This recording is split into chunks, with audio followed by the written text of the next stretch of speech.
இது ஒரு previous year question பாருங்கள். 1857 கிளர்ச்சி பற்றிய பின்வரும் கூற்றுகளில் எது உண்மை? ஸோ இந்த மாதிரி கொடுத்துட்டாங்கனாலே நம்ம ஃபஸ்ட்டு எது உண்மை கேட்டிருக்காங்களா தவறு கேட்டிருக்காங்களா அப்படின்றது தான் ஃபஸ்ட்டு நோட் பண்ணணும். இதில் எது உண்மை அப்படின்றதான் கேட்டிருக்காங்க. ஸோ ஃபஸ்ட்டு பாயிண்ட் பாருங்கள். கிளர்ச்சி வெடிப்பதற்கு முன்பே மங்கள் பாண்டே இறந்து தியாகியாகிவிட்டார். கரெக்டு தான். ஏன்னா கிளர்ச்சி வந்து 1857 மே 10, 11க்கு மேலே தான். பட் இவங்க வந்து மார்ச் 29 இந்த மங்கள் பாண்டே அப்படின்றவங்க என்ன பண்ணியிருப்பாங்க அப்படின்னா இறந்துருப்பாங்க. செகண்ட் ஒன், கான்பூரில் சீனத் மஹால் அப்படின்றவங்களுடைய கிளர்ச்சி தலைமையில் வந்து கிளர்ச்சி நடைபெற்றது அப்படின்னு கொடுத்துருக்காங்க. இது வந்து தப்பு. அடுத்து 3வது பாருங்கள். கன்வர் சிங் பீகாரில் நடந்த கிளர்ச்சியை தலைமையேற்று நடத்தினார். கன்வர் சிங் அப்படின்றவங்க தான் பீகாரில் நடந்த கிளர்ச்சியை தலைமையேற்று நடத்தியிருப்பாங்க. ஸோ இதுவும் கரெக்டு தான். 4th one, Rani Lakshmibai 1859 June 17 அன்று போரில் இறந்தார். இது வந்து தவறு. ஏன்னா 58லேயே அவங்க வந்து இறந்து போயிடுவாங்க. 57 புரட்சி ஸ்டார்ட் ஆகும், 58லேயே இறந்து போயிடுவாங்க. இதுக்கான சோர்ஸ் உங்களுக்கு எங்கே இருக்குது அப்படின்னு பார்த்தீங்கன்னா 8th சோஷியல் புக்கில் வந்து நம்மளுக்கு கொடுத்துருப்பாங்க.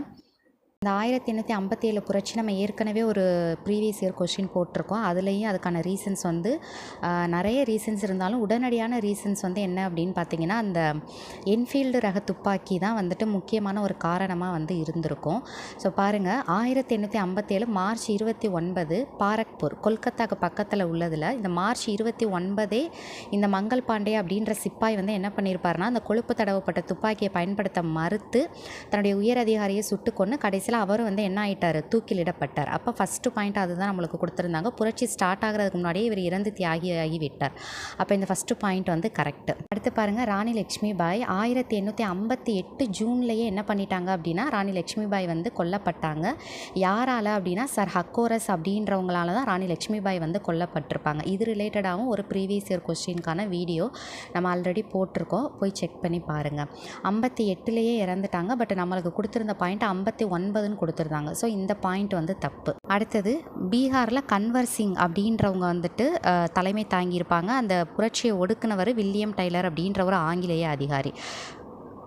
First point correct, second one தப்பு, third one correct, fourth one தப்பு. அப்போ இதில் 1 மற்றும் 3 தான் நம்மளுக்கு என்ன அப்படின்னா எது உண்மைன்றது தான் கேட்டிருக்காங்க. அப்போ 1வது 3வது தான் வந்து கரெக்டு. ஸோ இதில் உங்களுக்கான ஒரு கொஸ்டின் என்ன அப்படின்னா கான்பூரில் இந்த 1857 நடந்த புரட்சியை தலைமை தாங்கி நடத்தினவங்க யார்? ஏன்னா இது தப்புன்னு நமக்கு கொடுத்துருக்கோம், தப்புன்னு சொல்லியிருக்கோம். அப்போ அந்த புரட்சியை தலைமை தாங்கி நடத்தினவங்க யார் அப்படின்றது ஒரு கொஸ்டின். இதுக்கான ஆன்சர் நீங்கள் கமெண்ட் பண்ணுங்கள். தேங்க்யூ.